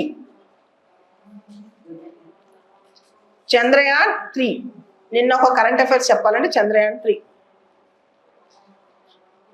What is the relevance of Chandrayaan 3 in India's space research? Why Chandrayaan 3? What the ISRO is going to aim with Chandrayaan 3? Okay, simple question. Could you write answer instantly now? That's very important. I made a video also on that, if you could watch it. So science and technology development and their application and effects in everyday's life, particularly if you see biotechnology, artificial intelligence, data analytics, 3D printing, nano robotics, Internet of Things, big data analytics. So there are so many advances and frontier technologies that were emerging. There were so many advances and frontier technologies that were emerging in science and technology. IT, information technology, space, computers, robotics, nanotechnology, biotechnology, issues relating to IPRs, intellectual property rights. Then environmental conservation, environmental pollution and degradation, environmental impact assessment. And we also have one chapter on disaster management. You know disasters. Cyclone is a disaster. Tsunami is a disaster. Earthquake is a disaster. Flood is a disaster. Avalanche is a disaster. Landslide is a disaster. How you are going to manage it as an officer tomorrow? Okay, preparation, mitigation, rescue and rehabilitation, and there are stages of disaster management. Preparation, you have to prepare, then mitigate, search and rescue, then rehabilitation. All these are stages. Then security issues, భద్రతా సంబంధమైన అంశాలు, linkages between development and spread of extremism. Development కి extreme, wherever there is more development there is less extremism. ఎక్కడైతే మీరు బాగా naxalism ఇలాంటి చూస్తారో అక్కడ డెవలప్మెంట్ తక్కువ ఉన్నట్టు అర్థం అనమాట. Role of external and non-state actors in creating challenges to internal security. Role of external, state, non-state actors. Internal security లో మనకి థ్రెట్ ఎక్కడి నుంచి వస్తుంది? For example Naxal attack in Chhattisgarh అన్నాం అనుకో, అది అట్లా ఎక్కడి నుంచి థ్రెట్ వస్తుంది? What is Naxalism? తర్వాత what is terrorism? Difference between Naxalism and terrorism. Challenges to internal security through communication networks. Challenges to internal security through communication networks. ఇప్పుడున్న కమ్యూనికేషన్ నెట్వర్క్స్ వాడి ఇంటర్నల్ సెక్యూరిటీని ఎలా థ్రెటన్ చేస్తున్నారు, ఈవెన్ ఇంటర్నెట్ వాడి. For example, Khalistan movement is a threat to the security of India. Example, Khalistan movement. Example, in Kashmir, internet shutdown. Role of media and social networking sites in internal security challenges. Role of media and social networking sites in internal security challenges. Internal security lo social media and role of media and social networking sites. Media role enti, social networking sites role enti. Money laundering and its prevention. Hawala, money laundering and its prevention. Shell companies, binary transactions, round tripping of rupee, tax evasion. Money laundering ఎలా జరుగుతుంది అంటే నల్లధనం ఎలా తిరుగుతుంది భారతదేశంలో బయట. తర్వాత security challenges in border areas. India border management. India star mark border management. Linkages of organised crime and terrorism. For example, what is organised crime? Where the network runs in organised manner. Betting is an organised crime. మాఫియాలో drug trafficking sometimes they organise in a very organised manner. Money laundering is an organised crime. Terrorism కి organised crime కి సంబంధాలు ఎలా ఉంటాయి? Various security forces agencies and their mandate. For example, ఇప్పుడు Agnipath scheme, Agniveers, ITBP, Assam rifles, border security force, Sashastra Seema Bal, వీటన్నిటి గురించి చదువుతాం అక్కడ. ఇదే అది GS3 and GS4. GS4 is ethics, integrity and aptitude. GS4 is ethics, integrity and aptitude. So in GS4, in ethics, integrity, aptitude, again 250 marks. In out of 250, 125 is for theory, around 125 is for case studies. 250 marks లో సగం questions theory questions వస్తాయి, సగం questions case studies ఇస్తారు ethics లో. Half of the questions are theory questions and half of the questions are case studies. Okay, theory questions మొత్తం చదువుతాం, దానికి సంబంధించి కేస్ స్టడీస్ కూడా ఇస్తారనమాట. Ethics and human interface. Ethics అంటే ఏంటి? డైమెన్షన్స్ ఆఫ్ ఎథిక్స్ ఏంటి? Essence and determinants of ethics ఏంటి? Ethics in public private relationships ఏంటి? హ్యూమన్ వాల్యూస్, మానవ విలువలు అంటే ఏంటి? గొప్ప గొప్ప వాళ్ళ జీవితాల నుంచి మనం ఏం నేర్చుకున్నాం? ఉదాహరణకి మహాత్మా గాంధీ గారి జీవితం, మదర్ తెరిసా గారి జీవితం, అబ్దుల్ కలాం గారి జీవితం, వాళ్ళ జీవితాల నుంచి మనం నేర్చుకున్న అంశాలు ఏంటి? మీరు వాళ్ళ సూక్తులే చదువుతుంటారు కదా, వాళ్ళ జీవిత అంశాలు చదువుతుంటారు కదా, దాని మీద కొంచెం ఎక్కువ ఇంట్రెస్ట్ పెట్టండి. Take more interest on them. Okay, తర్వాత role of family, society and education institutions in inculcating ethical values. Ethical values promote చేయడంలో కుటుంబము, సమాజము, విద్యా వ్యవస్థల యొక్క పాత్ర ఏంటి? తర్వాత యాటిట్యూడ్, మన యాటిట్యూడ్ ఎలా ఉంటుంది? యాటిట్యూడ్కి బిహేవియర్కి రిలేషన్షిప్ ఎలా ఉంది? సోషల్ ఇన్ఫ్లుయెన్స్, పర్సువేషన్ ఎలా? సొసైటీ వల్ల మనం ఎలా ఇన్ఫ్లుయెన్స్ అవుతాం?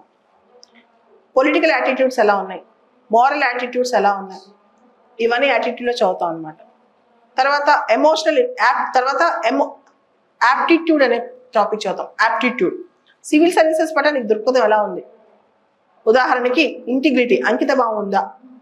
ఇంపార్షియాలిటీ, నాన్ పార్టిజన్షిప్, నిష్పక్షపాతంగా రాజకీయంగా పక్షపాత వైఖరి లేకుండా నువ్వు పనిచేయగలవా? ఆబ్జెక్టివిటీ, నీకు గోల్ ఓరియంటెడ్ ఉందా? నువ్వు లక్ష్యం పెట్టుకుని పనిచేయగలవా? Dedication to public service, public service పట్ల నీకు అంకిత భావం ఉందా? ఎంపతి, ప్రజల పట్ల సహానుభూతి ఉందా? అంటే వాళ్ళ ప్రాబ్లమ్స్కి అయ్యో ఇలా ఉంది, దీన్ని ఎలా సాల్వ్ చేద్దామని సాల్వ్ చేయడానికి ట్రై చేస్తున్నావా? టాలరెన్స్, సహనం ఉందా? Compassion towards weaker sections. Okay, weaker sections పట్ల నీకు ఒక దయాగుణం ఉందా? ఎమోషనల్ ఇంటెలిజెన్స్, నీకున్న భావోద్వేగాల్ని మేనేజ్ చేయగలుగుతున్నావా? యాంగర్, హేట్రెడ్, లవ్, ఎఫెక్షన్, వీటన్నిటిని బ్యాలెన్స్ చేయగలుగుతున్నావా? ఇవన్నీ emotional intelligence. Contribution of moral thinkers and philosophers from India and the world. భారతదేశం నుంచి ప్రపంచంలో గొప్ప గొప్ప ఫిలాసఫర్స్, గొప్ప గొప్ప థింకర్స్, వాళ్ళు ఎథిక్స్ని, ఒక వాల్యూ సిస్టమ్ డెవలప్ చేయడానికి వాళ్ళు ఇచ్చిన కంట్రిబ్యూషన్ ఏంటి? ఉదాహరణకి say Socrates, Aristotle, Immanuel Kant, వాళ్ళందరూ ఇంటర్నేషనల్గా how they have developed. And ఇండియాలో జిడ్డు కృష్ణమూర్తి, స్వామి వివేకానంద, వీళ్ళందరి కంట్రిబ్యూషన్స్ ఎలా ఉన్నాయి? ఇలా చదువుతాం అనమాట. తర్వాత public civil services values and ethics in public administration. అంటే గవర్నమెంట్ ఇన్స్టిట్యూషన్స్లో వాల్యూస్ ఎలా ఉన్నాయి, ప్రైవేట్ ఇన్స్టిట్యూషన్స్లో వాల్యూస్ ఎలా ఉన్నాయి. Law, rules, regulations and conscience as sources of ethical guidance. ఒక ఎథిక్స్ పర్స్పెక్టివ్లో చట్టాలు, వాల్యూస్, రెగ్యులేషన్స్ ఏ విధంగా మనం డ్రైవ్ చేస్తున్నాయి. ఒక మంచి విలువగల సమాజం మన చట్టాలతో ఉందా, ఓకే, మంచి వాల్యూ బేస్డ్ సిస్టమ్ మనం ఎస్టాబ్లిష్ చేస్తున్నామా, మన చట్టాలు దానికోసం ఎలా కృషి చేస్తున్నాయి, ఇవన్నీ అనమాట. Accountability and ethical governance. జవాబుదారీతనం ఎలా ఉంది, గవర్నెన్స్ ఎథికల్గా ఉందా లేదా. Strengthening of ethical and moral values in governance. గవర్నెన్స్లో మారల్ వాల్యూస్ పెరుగుతున్నాయా లేదా. ఐఆర్లో ఎథిక్స్ ఉన్నాయి, ఇంటర్నేషనల్ రిలేషన్స్లో ఎథిక్స్ ఎలా పెంపొందించాలి. తర్వాత కార్పొరేట్ గవర్నెన్స్. ఇప్పుడు ఇండియాలో మొత్తం అన్ని ప్రైవేట్ సెక్టర్ కదా, కార్పొరేట్ గవర్నెన్స్లో వాల్యూస్ ఉన్నాయా. తర్వాత probity in governance. Public service అంటే ఏంటి, concept of public service. Public service అంటే ఏంటి, philosophical basis of governance and probity. అసలు అంకిత భావంతో పనిచేసే సిస్టమ్స్ మనలో డెవలప్ అయ్యాయా. Right to information and transparency. సమాచార హక్కు చట్టం మరియు పారదర్శకత. Right to information and transparency. Code of ethics, code of conduct. ఎటువంటి కండక్ట్ మనం ఉండాలి, ఎటువంటి ప్రవర్తనతో మనం ఉండాలి, ఎటువంటి ఎథిక్స్ మనం డెవలప్ చేయాలి. Citizens charters. సిటిజన్ చార్టర్స్ ఎలా డెవలప్ చేయాలి. Work culture. పని సంస్కృతి ఎలా ఉంది మన గవర్నమెంట్లో, వర్క్ కల్చర్ ఎలా ఉంది. Quality of service delivery. Government ఇచ్చే సర్వీసెస్ క్వాలిటీగా ఉన్నాయా, నాణ్యంగా ఉన్నాయా. How many of you believe that government services బాగున్నాయని. అదే utilisation of public funds. Public funds, ప్రజాధనాన్ని ఎలా ఉపయోగించాలి ఎథికల్గా. కరప్షన్ సొసైటీలో ఎలా ఉంది, ఛాలెంజెస్ ఆఫ్ కరప్షన్. వీటన్నిటికి సంబంధించి కేస్ స్టడీస్. ఇది ఎథిక్స్. సో ఒక ఎస్ఏ పేపరు, 4 జిఎస్ పేపర్స్. మొత్తం ఎన్ని పేపర్లు అక్కడ, 5. 5 ఇంటూ 250, 1250, 1250. నెక్స్ట్ 500 మార్క్స్ ఉన్నాయి 1750లో. We're going to select one option. ఒక ఆప్షన్ మనం సెలెక్ట్ చేసుకుంటాం, దానిలో 2 పేపర్స్ ఉంటాయి, పేపర్ 1, పేపర్ 2. ఒక్కొక్క paper 250 marks. We're going to select one option in mains. Say నేను పొలిటికల్ సైన్స్ సెలెక్ట్ చేసుకున్నా. పొలిటికల్ సైన్స్లో పేపర్ 1 ఉంటుంది, పేపర్ 2 ఉంటుంది. పేపర్ 1లో 250 మార్క్స్, పేపర్ 2లో 250 మార్క్స్. ఒక్కొక్క పేపర్లో 2 సెక్షన్స్ ఉంటాయి, సెక్షన్ ఏ, సెక్షన్ బి. 2 పేపర్లో section A, section B. Okay, ఉదాహరణకి ఎట్లా ఉంటుందంటే ఏ ఆప్షన్ అయినా, because I teach political science, I can tell you, ఏ ఆప్షన్ అయినా సెక్షన్ ఏలో, పేపర్ 1 సెక్షన్ ఏలో ప్యూర్గా థియరీ ఉంటుంది.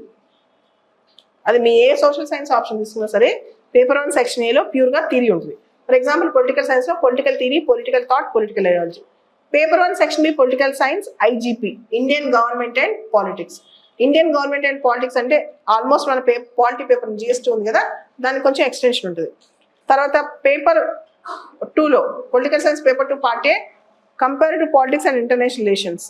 Paper 2 part B, India and world. India and world అంటే India and America, India and neighbourhood, India China, India Russia, India and world institutions, India and UN, ఇలాంటివి ఉంటాయి అనమాట. ఇది పొలిటికల్ సైన్స్. మిగతా ఏ ఆప్షన్ అయితే ఆప్షన్ సిలబస్ ఉంటుంది. So దీనిలో 2 పేపర్స్ ఉంటాయి each paper.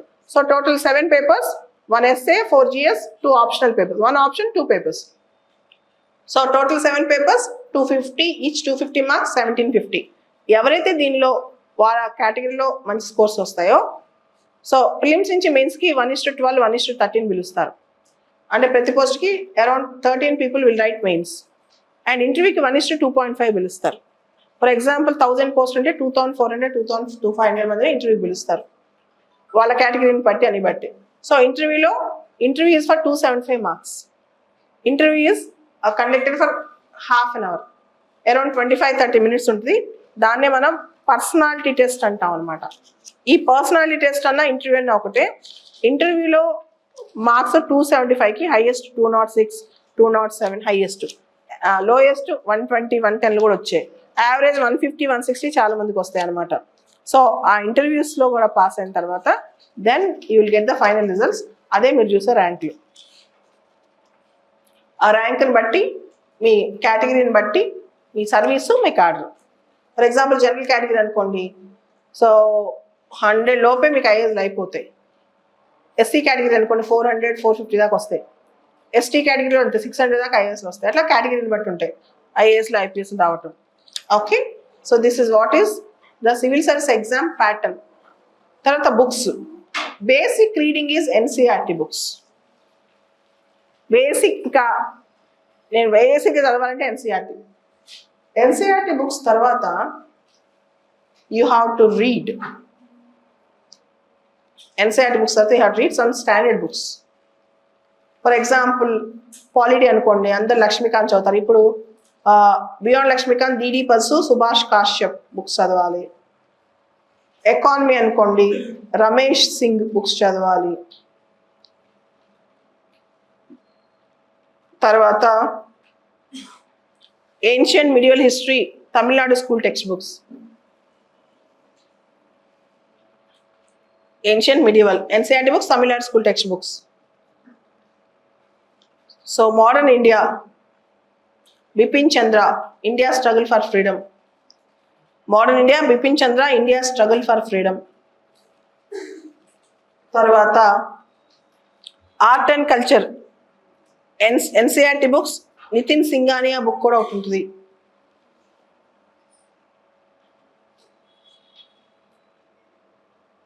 NCERT book, Nitin Singhania ఒకటి ఉంటుంది. తర్వాత environment, Shankar IAS Academy book బాగుంటుంది. ఐసిఎస్సి ఎన్సీఆర్టీ బుక్స్తో పాటు ఐసిఎస్సి ఎన్సీఆర్టీ ఎన్విరాన్మెంట్స్ బుక్తో పాటు శంకర్ ఐఏఎస్ అకాడమీ బుక్ బాగుంటుంది. General science and science and technology, Ravi Agrahari, Tata McGraw, Ravi Agrahari science and technology బాగుంటుంది. తర్వాత జాగ్రఫీ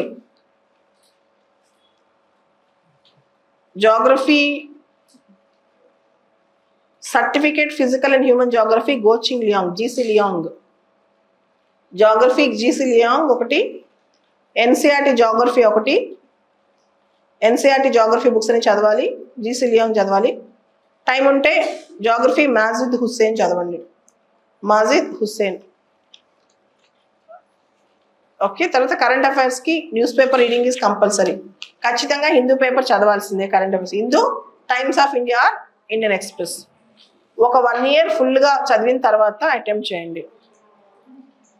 ఫిలిమ్స్కి మెయిన్స్కి ప్రిపరేషన్ అయిన తర్వాత అటెంప్ట్ చేయండి. మెయిన్స్కి ఫిలిమ్స్కి రైటింగ్ ప్రాక్టీస్ చేస్తాం. ఫిలిమ్స్కి కనీసం 100 mock టెస్ట్లు, మెయిన్స్కి కనీసం 50 mock టెస్ట్లు చేయాలి.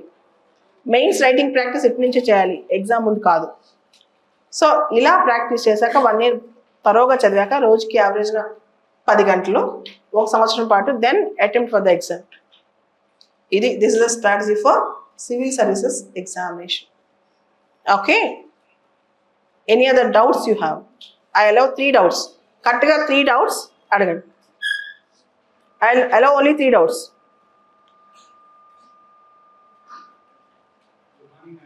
Good morning.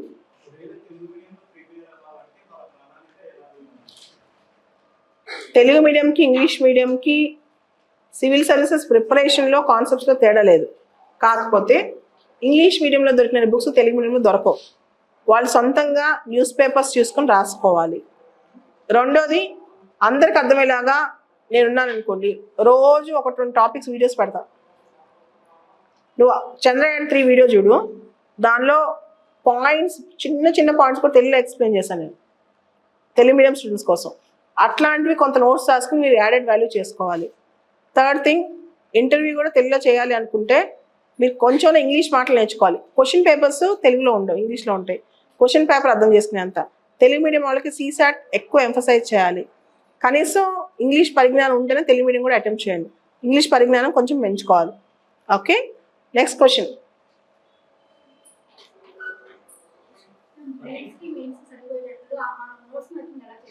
ఫిలిమ్స్కి మెయిన్స్కి సరిపోయేటట్టు నోట్స్ మేకింగ్. ఇందాక ఒక క్వశ్చన్ చెప్పాను, ఇండియా ఫ్రాన్స్ రిలేషన్స్ అన్నాను. దానిలో మీకు ఫిలిమ్స్ సంబంధించిన points, main topic of the day India France నిన్నది ఒకటి. దానికి ఫిలిమ్స్కి మెయిన్స్కి సరిపోయేటట్టు ఒకటే నోట్స్ ప్రిపేర్ చేసుకుంటే ఫిలిమ్స్ బిట్లు దానిలో కవర్ అవుతాయి, మెయిన్స్ బిట్లు అవుతాయి. అంటే కాంప్రిహెన్సివ్గా నోట్ మేకింగ్లో ఒక టాపిక్ చేసుకునేటప్పుడు 360 పర్స్పెక్టివ్లో కంప్లీట్గా చేసుకుంటే కనుక మీకు దానిలోనే ఫిలిమ్స్ బిట్ వస్తుంది, మెయిన్స్ వస్తుంది అనమాట. జనరల్గా నేను కూడా రోజుకి మా సిఎస్పికి వచ్చే స్టూడెంట్స్ కోసం ఏం చేస్తానంటే టాపిక్ ఆఫ్ ద డే అని ఒకటి ఇస్తాం. దానిలో ప్రిలిమ్స్కి మెయిన్స్ సంబంధించిన కంప్లీట్ డీటెయిల్స్ ఆ టాపిక్లో ఆ పేజీలో ఉంటాయి అనమాట. అట్లా మీరు నేర్చుకోండి అని అర్థం. దీనిలోంచే క్వశ్చన్ వస్తుంది కాదు, ఆ మోడల్లో మీరు నేర్చుకోండి అని అర్థం అనమాట. Next question.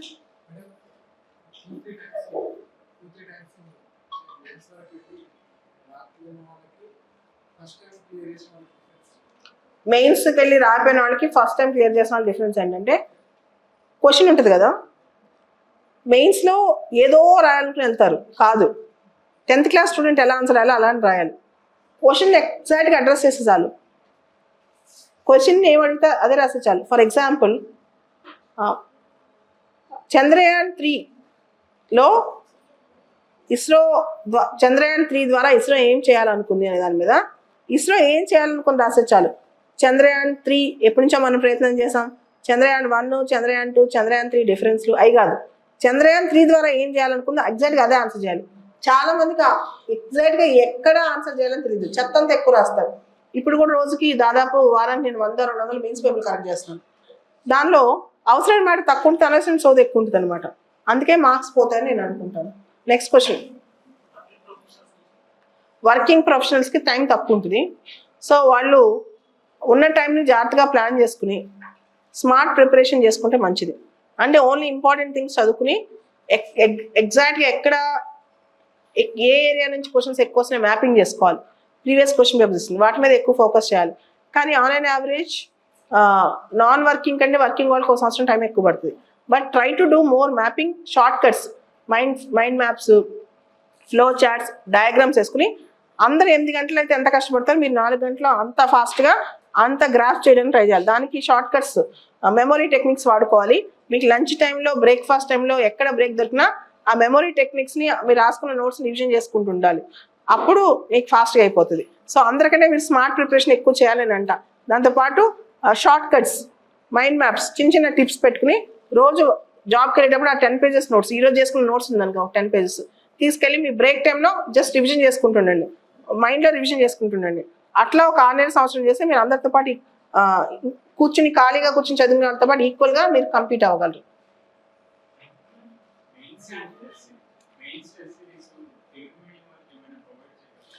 అవును, మీరు రాస్తే తెలుగులో రాస్తే నేను కరెక్షన్ చేస్తా కదా. మెయిన్స్ తెలుగులో కరెక్షన్ ఉంది, ఇక్కడ సిఎస్బిలో ఉంది, అది నేనే చేయాలి, ఎవరికి రాదు, నేనే చేయాలి. నెక్స్ట్ గ్రాడ్యుయేషన్ చేసేవాళ్ళు కూడా for example 19 years and above ఎవరైనా సివిల్స్ ఇమీడియట్గా ప్రిపేర్ అవ్వచ్చు. 18 years దాటిందంటే they are eligible to prepare for civils.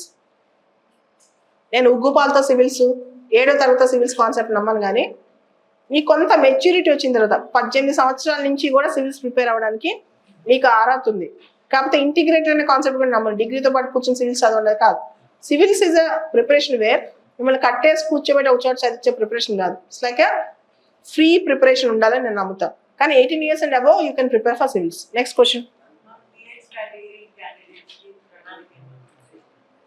PH category candidates అందరికంటే ఎక్కువ కష్టపడాలి. అండ్ PH కేటగిరీ క్యాండిడేట్స్ నేను చెప్తాను, రిజర్వేషన్ ఏదో వచ్చిందని ఎగ్జామ్ రాయొద్దు. కానీ ఇప్పుడు ఫర్ ఎగ్జాంపుల్ విజువల్ ఇంపైర్డ్ కదా, విజువల్ ఇంపైర్మెంట్ ఉన్నప్పుడు నీకు స్క్రైబ్ అవసరం, స్క్రైబ్తో నీకు కంపాటబిలిటీ అవసరం. ముందే ఆ స్క్రైబ్ని ఎగ్జామ్ నీతో పాటు స్పీడ్ అందుకుంటున్నాడు లేదా, స్పెల్లింగ్ మిస్టేక్లు రాస్తున్నాడా, తప్పులు రాస్తున్నాడా, ఎగ్జామ్ ఓరియంటేషన్ ఉందా, అది చాలా ఇంపార్టెంట్. దాని మీద ఎక్కువ దృష్టి పెట్టి నువ్వు ఆ డిక్టేషన్ చేయటము అలాంటి వాటి మీద ఎక్కువ దృష్టి పెట్టాలి. నెక్స్ట్ పిఎస్ఐఆర్ దృష్టిలో పెట్టి న్యూస్ పేపర్లు చదవండి. నా వీడియోస్లో పొద్దున్న లెగిస్తే ఐఆర్ టాపిక్స్ ఎన్ని చెప్తాను చెప్పు. రీసెంట్గా నాటో చెప్పాను, SCO చెప్పాను, మొన్న ఏదో ఐఆర్ టాపిక్ చెప్పాను.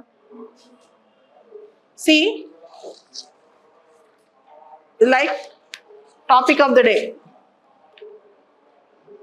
ఓకే, మొత్తం ఇండియా ఫ్రాన్స్ ఇట్లా తయారు చేస్తాం అనమాట. చేస్తే ఇలా మొత్తం మీకు ఇష్యూస్ అనేవి తెలిసిపోతూ ఉంటాయి, ఫిలిమ్స్ మెయిన్స్ అంతా. అలానే చంద్రయాన్ మొత్తం తన డీటెయిలింగ్ అంతా ఇక్కడ ఉంటుంది. ఇంకే క్వశ్చన్ వచ్చినా దీనిలో దొరుకుతుంది మీకు, ఫిలిమ్స్ అండ్ మెయిన్స్. అట్లా మీరు కూడా నోట్స్ తయారు చేసుకోవాలి. ఓకే, సో ఒక టాపిక్ అంటే టాపిక్ కాంప్రహెన్సివ్గా నోట్స్ ఉండాలి. ఎస్, ఎవరి నోట్స్ అనుకుంటే ఎంతైనా మంచిది.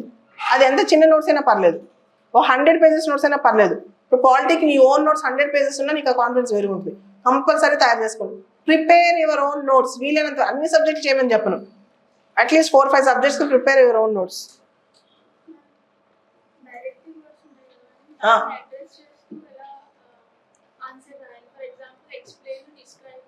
అది ఒక వీడియో చేసి చెప్తాను. Any other question? Last question.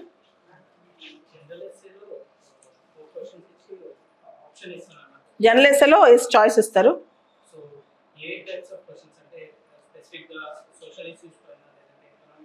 ఈ మధ్య ఎక్కువ రిఫ్లెక్టివ్ లిటరరీ ఎక్కువ ఇస్తున్నారు. Reflective essay or literary essay. For example, being human is something different. A ship in the harbor is always safe, but it is not the purpose for which the ship is meant for. ఇట్లాంటి questions ఇస్తున్నారు. కాబట్టి నువ్వు కొంచెం పాత last 10 years SA papers చూసి ప్రతి ఎస్ఏకి ఒక సినాప్సిస్ తయారు చేసి పెట్టుకో. ఎస్ఏ ప్రిపేర్ అవ్వాలంటే ఒకటే technique. Last 10 years SS papers చూసి ప్రతి ఎస్ఏకి ఒక 2 pages సినాప్సిస్ రాసి పెట్టుకోండి. Last question please.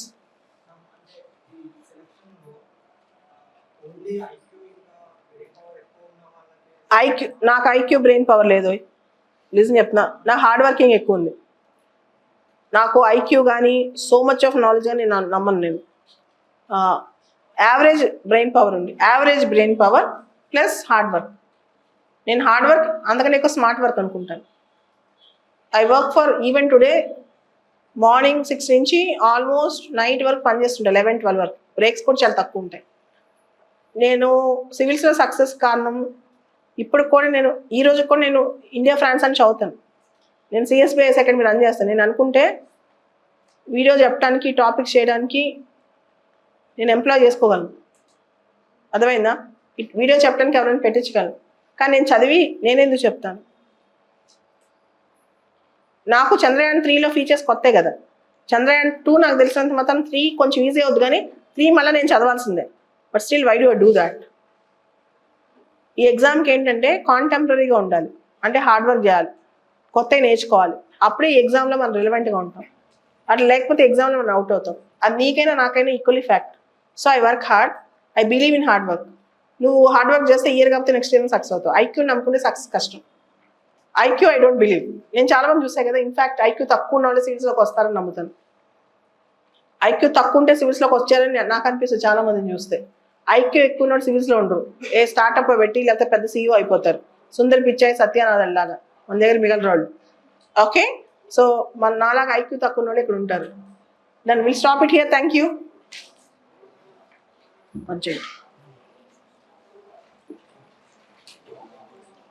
Okay, 3 online questions.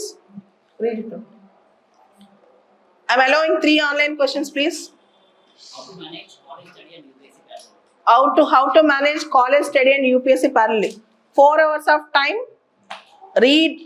ఎప్పుడైనా సరే కాలేజ్ వాళ్ళకి 4-5 గంటల టైం ఉంటుంది. నెలకు ఒక సబ్జెక్ట్ తీసుకోండి ప్లస్ న్యూస్ పేపర్.